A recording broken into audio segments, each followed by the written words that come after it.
वसुदेवसुतं देवं कंसचाणूरमर्दनं देवकी परमानन्दं कृष्णं वन्दे जगद्गुरुम्. Namaste, my dear selves. In the previous video, we talked about the first incarnation of the supernatural power or the CEO. He comes in the form of fish and then he saves the world when the world was having the problem of Vedas. The Vedas were stolen by the negative energies, and then the supernatural power would come back, and then supernatural power would come, and then you would get back the Vedas to the world. So the world would start following the Vedas as a religious practice, and then the world would start flourishing, or the world would get into good level of comforts, peace, happiness and all. Not just the positive management teams who were in soul form, not just them, but also the negative soul forms, and then also the world, especially the humans. So the world was in peace. But then what happens when people have the prosperity in their lives? When you don't have anything, say for example you are a young man and you are trying to get a job and you want some money, and you would have so many problems in life, and you would have some desires in terms of profession and all these things. So you pray to God in whatever the form, probably Krishna, Rama or Jesus Christ or Allah, whatever it is. You pray to the God that please give me some opportunity, I want to grow in life and things like that. You cry a lot, and one day or the other you will be given the opportunity, you would grow in your life and you would start having the comforts and all these things. But then what happens? When you did not have anything, you worked very hard and you struggled in the profession, and then you followed the discipline so well when you were trying to come up in your lives. But now because you got good money, you got a good house or bungalow and things like that, you got good cars and also you don't follow the discipline anymore now.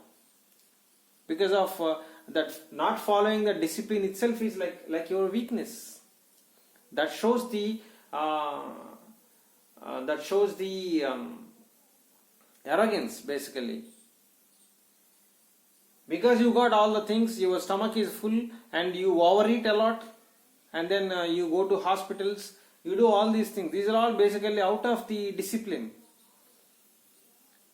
out of the discipline way. So you fall out of the discipline and then you do all the bad things. So in the same way, when the world was comfortably well, then the positive energies, especially the king of positive energies, he would develop laziness, and because of the laziness he would skip some disciplines that he had to do every day.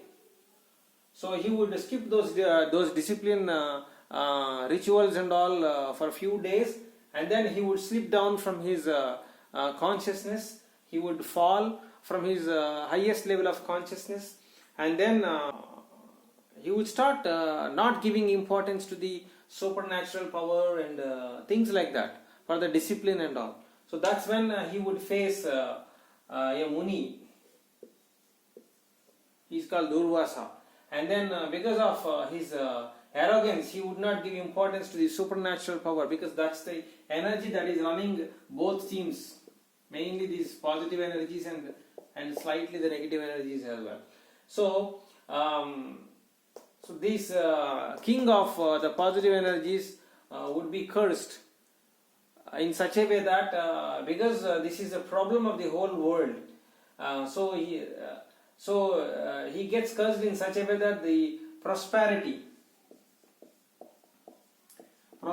would be totally removed from the consciousness of the world. He would get such kind of curse. It's not just his personal curse, but it's a curse on the whole consciousness. This time, what happened was there were no negative energies who planned the attack on positive energies in the world. This time, the weaknesses within are the problem for the world. It's like sometimes when you are living your life, your own weaknesses are your problem. Externally, some other people do not have to attack you. Your own weaknesses are your problem for your existence. So, in the second incarnation, that was the situation. Negative energies did not attack actually, but because of the prosperity and the progress in life, because of that wellness, people start developing the weakness of negligence, recklessness, not following the discipline, and all these things, arrogance, and all these things they develop. Those are the reasons, basic root causes for the destruction. So, because of that, the world gets cursed of not having the prosperity. Both positive energies, negative energies, and the whole world would totally lose the ingredient called prosperity. Imagine there is a dish. It's like a dish, and in that you would have sweet, salt, sourness, and many more other things. Chili and all these things, spices and all. So imagine there is no salt. You would not be able to eat your food properly. So in the whole nature, the ingredient called prosperity was removed. So the world was suffering basically. The world suffered for many years. And then, so the CEO comes to again save the world, because the nature is suffering.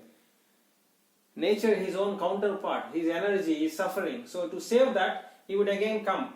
He would again come down, and he would say, he would have a plan to execute an event called Samudra Manthan. That is nothing but churning of the consciousness of the whole world. Because from the consciousness itself, the ingredient called prosperity was removed. So it had to be again created. The prosperity ingredient had to be created. It had to be given a rebirth. So for that purpose, he would have a plan to conduct a churning event called Samudra Manthan between the positive energies and negative energies. He would go interact with both the teams, and he would convince them. Especially the negative energies would say, we wouldn't be interested even if you give us the prosperity. We are okay to live without prosperity also, they would say. But then he would create some other thing called nectar. When you start churning, I am going to conduct an event called Samudra Manthan, in which both negative energies and positive energies need to participate. And when the churning of the consciousness happens, many more things get born, out of which prosperity would be one of them. And at the end, one main thing called nectar would be coming. Probably, you negative energies might be able to take it. And if you take it, you will become deathless. So negative energies would show interest, lot of interest in nectar, because negative energies are always interested in becoming deathless. Their perception of deathlessness is not having the death for the body. Actually, the deathlessness means souls in general, they are deathless. So you as a body need to realize that you are a soul, and then you are deathless. That is the actual truth behind deathlessness and nectar. But these guys would always give, negative guys would always give importance to only body. So these guys would fall in trap basically, and they would say, okay, they would think that we might be able to get nectar and we can become deathless, and then they will participate in the event called churning. This is called Samudra Manthan. They use a serpent. The serpent which is there in the neck of Lord Shiva, they use that serpent as a rope, and then they use a mountain to churn, and the ocean will be churned. It's an ocean, basically ocean of consciousness. And on one hand you would have positive energies, and on the other hand you have the negative energies. And to make the mountain move for the churning, so this time the CEO himself becomes like a turtle. He takes the form of turtle, and then he would go below this mountain, and then he will work as a base for the mountain, so that the mountain can rotate. So in this form he would come, and then he saved the world. And out of this entire event called churning, prosperity came. And then that was the main objective of it, not the nectar. But then prosperity came, the whole started flourishing, the whole world started flourishing, and the people started getting comfortable. They started living their lives peacefully and happily. But then these negative energies would try to steal the nectar that would come at the end of this event.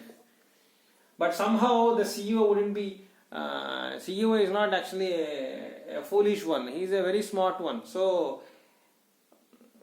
he would fool those negative energies, and he would get away the nectar, and then pass it on to the positive energies. So that's the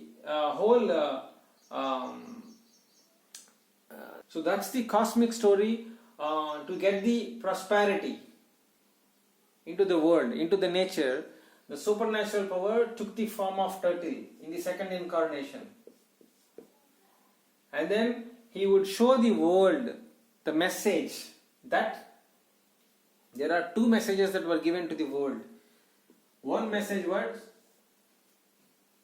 when you are comfortable, when you live your life happily, do not forget your basic discipline that you need to follow. Okay?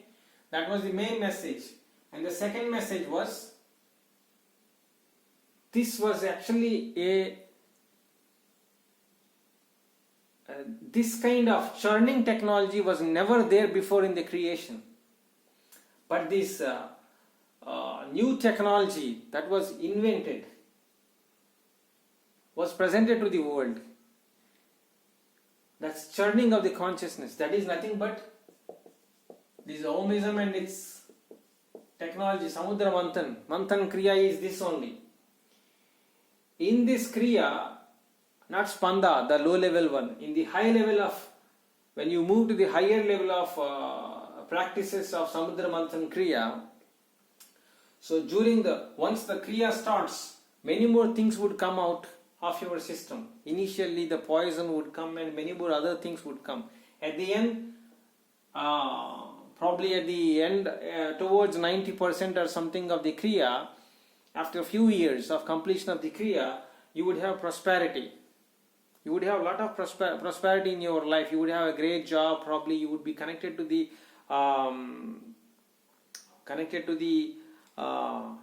actual purpose of life and things like that. So you would have prosperity coming up in your life. This event would totally, physically, practically would happen in your life when this Manthan Kriya happens. And this Manthan Kriya was never again conducted. Only it was conducted once, and this technology is always in the hands of only the supernatural power. This is not given to anybody else. So that technology was invented and presented to the world, and this technology would only be used whenever there is a big time problem in the nature. Then only this technology would be used by the CEO of the cosmos or the God. So that's the message. The message for the second incarnation is not to forget the basic discipline that you need to follow in your life, especially when you grow in your life. You should always be sticking to your basic fundamental things and discipline that you need to follow, and you should never ever forget. You should never have arrogance. You should not. You should give importance to all the good energies and the people who are interacting with you. You cannot actually give. You cannot ignore some people.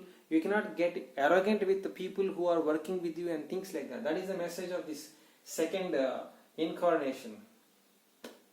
And so another thing is, people were again asked to follow Vedas, and they were again asked to follow the discipline by not having any of these weaknesses. So if that is the case, you would lose the prosperity in your life. That is the message. And if the prosperity is gone, there has to be is gone in your life, there is a big problem in the life. So that is the message that is given in the second incarnation. Jai Shri Radhe. Vasudeva